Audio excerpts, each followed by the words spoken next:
E agora, o mundo em que vivemos. Uma análise dos acontecimentos atuais à luz da Bíblia.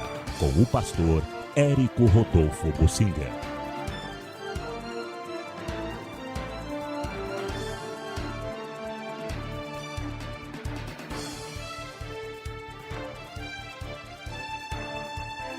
Quero comentar uma notícia que para nós é triste, muito triste, mas que precisa ser entendida. E ela demonstra os rumos do mundo, principalmente o mundo cristão, que é mundo também. A religião cristã institucionalizada acaba virando palha e perde o conteúdo. Você já viu em alguns lugares um jacaré empalhado, uma coruja empalhada, um animal empalhado? O animal morre, eles fazem um tratamento ali para preservar a carcaça do animal e enchem por dentro de palha, daí o nome empalhado. Enchem por dentro para dar a forma do corpo. Preservam a pele, a casca do animal e enchem por dentro. Esses dias eu comprei um ovo de avestruz e fiquei com pena de quebrar, a casca é muito grossa. Ele dá bem mais de 1 quilo, entre 1 quilo e 2 quilos de ovo, é muito ovo. E eu pensei, o que eu vou fazer? Com muito cuidado, e deu trabalho, abri um furinho, né, na casca dele para tirar o conteúdo lá de dentro e comer. Olha, encheu um pireques de ovo de avestruz, deu para comer durante muito tempo. O gosto é parecido com o ovo de galinha. E eu queria preservar o ovo.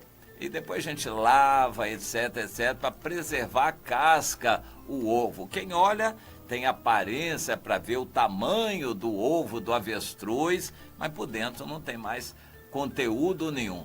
A religião cristã, nos últimos tempos, vai ficar exatamente isto. Palha, nenhuma vida, só a casca, igual uma múmia egípcia. Ela mantém a forma da pessoa por fora, mas por dentro não tem mais nada, não tem vida, é uma múmia. O cristianismo dos últimos tempos vai ser assim, só casca, estrutura religiosa e nenhuma vida por dentro. Um sepulcro caiado, a religião de aparência que não tem vida por dentro. Infelizmente, muitas igrejas estão caminhando nessa direção, muitas pessoas estão caminhando nessa direção. Tem tudo de crente, mas não tem a vida do Senhor Jesus. Tem toda a aparência religiosa por fora, mas não tem vida por dentro. E, evidentemente, não vai ter salvação. E eu quero focalizar agora essa notícia que eu vi no Gospel Prime. O Jarbas Aragão é uma pessoa, que Deus o preserve, muito lúcido, inteligente, capaz, assim, observador. E ele escreveu sobre isto. A Igreja Presbiteriana da Escócia se rende à teologia de gênero. Eles então criaram a teologia de gênero. Aqui nós temos a ideologia de gênero. Eles adaptaram e criaram a teologia de gênero. Bom, para você ter ideia de como as coisas andam na Europa, eu vou falar da religião oficial, da casca, da maioria das pessoas. É como se falasse no catolicismo do Brasil. Vamos falar no cristianismo da Europa. E ele diz então o seguinte: na Igreja Nacional da Suécia, que é luterana, inclusive eu tenho uma prima que é pastora lá, pastora diácona, Deus lá na Suécia já é tratado por pronomes neutros. Deus não é masculino, eles já mudaram a Bíblia, mudaram a linguagem deles. A Igreja da Inglaterra, anglicana, debate o mesmo, está caminhando para lá, para mudar os termos bíblicos e chamar Deus por neutro também, para não caracterizar o sexo masculino em Deus. E está debatendo isso também. Agora, a Igreja Nacional da Escócia, eu não sabia que a Igreja Nacional, ela é presbiteriana. Aliás, o presbiterianismo que nós temos veio dos Estados Unidos, através do Simonton, e dos Estados Unidos veio da Escócia.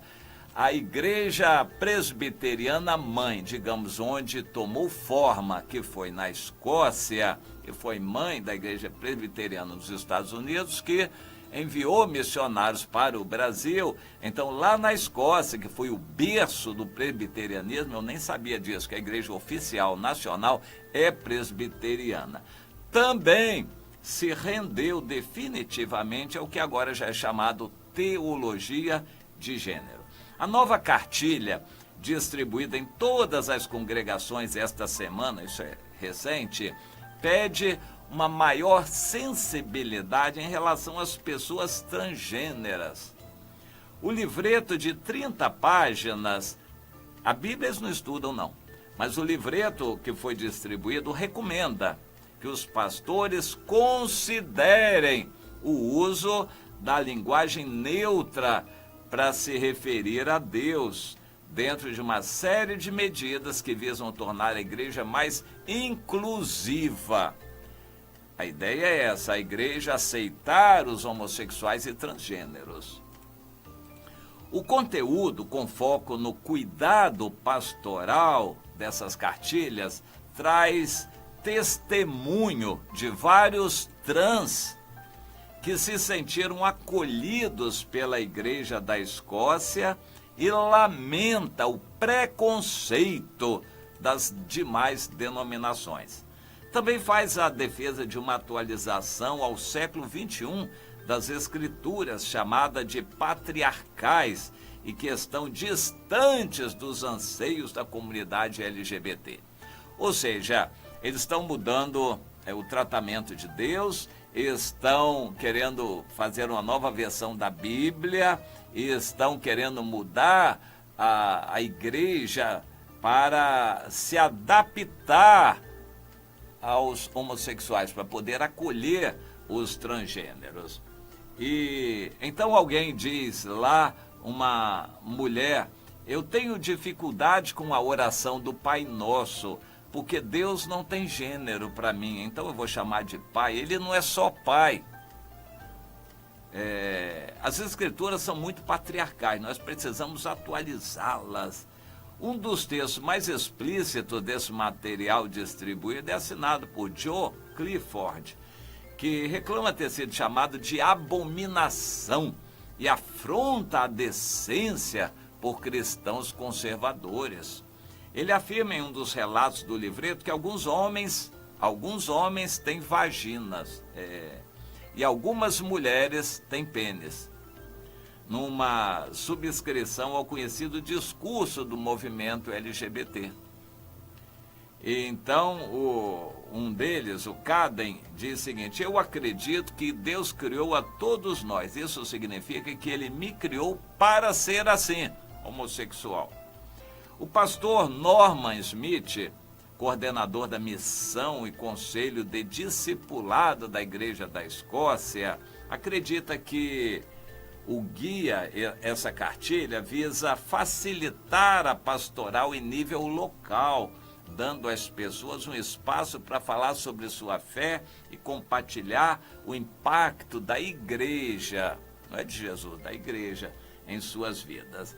Então, mais alguma coisa que eles dizem lá, isso não se destina a fazer qualquer tipo de declaração sobre o relacionamento da igreja com a comunidade transgênero, nem fornece uma explicação teológica ou compreensão de problemas transgêneros, acrescentou. Na cartilha, há o relato de uma estudante de teologia chamada Iona, que diz não ser nem homem nem mulher. Ela reclama que a cultura cristã nos ensina que ser trans é errado. Por isso, ela resolveu se aprofundar na chamada teologia queer e passou a ter um novo entendimento da Bíblia. A versão eletrônica dessa cartilha, o cuidado pastoral da diversidade de gêneros e identidades, pode ser baixada aí. Dá o endereço lá, espero que ninguém tenha esse interesse. Bom, A Igreja Nacional é uma casca, não tem nada de vida, não pregam a Jesus, não evangelizam ninguém, não se vê conversão. Eles estão vivendo uma casca religiosa que precisa se adaptar às pessoas que estão em número cada vez maior, que não são satisfeitas com o sexo que tiveram ao nascer. Elas estão mudando, são os trans, e já o número é grande. A propaganda que se faz disso é grande também. Eles fazem muita propaganda. O mundo está fazendo propaganda disso. Então, a igreja precisa se adaptar. É a ideia deles. Eles não querem trazer as pessoas para a Bíblia, para Deus. Eles estão querendo adaptar a religião a este quadro que é uma realidade na Europa. Veja, na Escócia é assim, a igreja anglicana, na Inglaterra está caminhando na mesma direção, na Suécia já é assim, em muitos países da Europa a coisa está caminhando nessa direção. No Canadá a coisa também está caminhando nessa direção, embora não tenha uma igreja oficial. Nos Estados Unidos também a propaganda nessa direção muito grande. No mundo ocidental todo e no Brasil a propaganda é forte e nós vamos começar a ver coisas assim. Nos Estados Unidos a igreja presbiteriana tomou uma decisão muito disputada. Não foram todos, foi muito disputado e venceu por uma pequena margem, mas a igreja aceitou pessoas homossexuais, mulheres e homossexuais de todo tipo, como pastores também. Isso provocou um êxodo muito grande. Muitos saíram dessa PCUSA, a igreja presbiteriana dos Estados Unidos, a denominação. Mas o que eu quero dizer é o seguinte, a denominação é uma casca. Há pessoas sinceras lá. E isso não quer dizer que a igreja presbiteriana do Brasil está contaminada também. Mas é a tendência de toda a casca de não ter vida. E o mundo, então, vai entrar por dentro dessas estruturas. Mas Deus não tem nada a ver com essas estruturas. Isso não tem nada a ver com Deus. Deus é o Deus de pessoas. Ele habita nas pessoas. O Espírito Santo não habita em templos, não habita em estruturas de igreja, em denominações, em estatutos, não habita em doutrinas. Deus habita no coração de pessoas que se convertem a Ele. Agora, o bonito disso tudo é ver o seguinte, a esmagadora maioria da Europa se diz ainda cristã, mas desse jeito. São cristãos nominais, são cristãos apenas religiosos que não têm vida, nunca nasceram de novo. Um colega meu era luterano, originário de Santa Catarina, e eles se chamam evangélicos lá. E ele disse, não, eu sou evangélico porque eu nasci na igreja e fui batizado lá, mas eu nunca optei, ele foi muito claro, eu nunca fiz nenhuma opção pessoal pela minha fé. Eu levo o nome de evangélico porque eu nasci em um lar evangélico e fui batizado numa igreja evangélica e só. Eu nunca optei pessoalmente por qualquer coisa de fé. Eu acho que ele foi muito sincero e a maioria desses europeus vão reconhecer isso também. Esse cristianismo é só formal, é uma casca, é de aparência. Por outro lado, Deus está trabalhando na Europa uma minoria, isso aí é talvez 1%, 1% apenas, em alguns lugares 2%, que são cristãos fervorosos, que buscam a Deus, que se consagram ao Senhor, que estão sinceros, com sede, tiveram uma experiência com Deus. Há igrejas na Europa, grandes, igrejas assim de 1.000, 2.000 pessoas. Você vai em uma dessas igrejas, isso é raro e nem representa muita coisa na nação, mas existem. Se você conseguir descobrir o endereço, que também não vai ser fácil, dessas igrejas, você vai acabar encontrando. Um irmão me diz que tem em Portugal igrejas assim. O outro, eu conheci um pastor na França, em Paris, com uma igreja, não sei quantos mil membros, uma igreja em Paris. Outro na Alemanha, fazendo um templo para 2.000 pessoas, porque a igreja é muito frequentada, tem vários cultos por dia, é uma multidão. Então, existem, graças a Deus, algumas igrejas vivas. E se você for na Europa, em uma igreja dessas, uma igreja viva, você vai se alegrar. Imagine, em plena Europa, 2.000 pessoas fervorosas, com sede, cheias do Espírito, louvando a Deus, engrandecendo o Senhor. Isso vai ser um quadro realmente bonito. Mas isso é uma ilha, é um oásis no meio do deserto, é uma ilha no meio do oceano.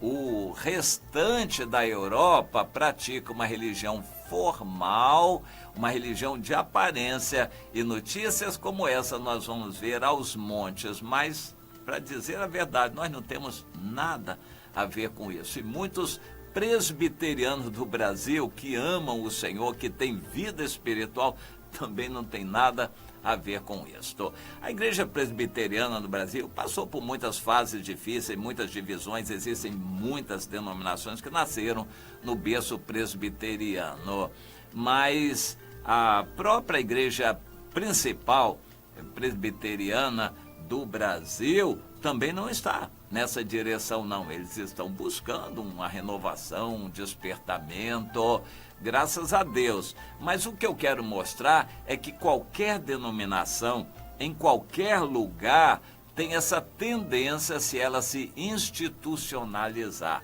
Para essa gente transexual, o maior inimigo deles somos nós.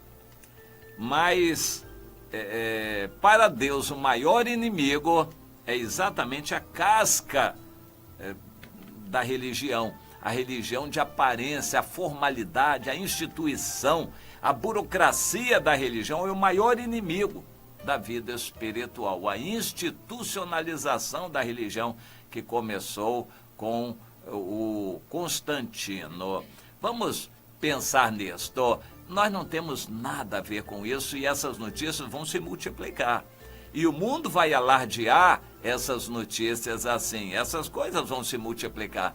Mas, graças a Deus, nós não temos nada a ver com isso e existe um número significativo de cristãos verdadeiros na Europa, porque Deus está avivando a igreja verdadeira, embora seja pequena, mas Deus está avivando a igreja verdadeira na Europa, que não tem nada a ver com isso também. Que Deus continue trabalhando aqueles que são fiéis. Nós vamos ver e ouvir notícias tremendas a respeito da religião, mas nós não temos nada a ver com isto. Nós estamos no Senhor e não na religião. Pense nisso, meu irmão, minha irmã.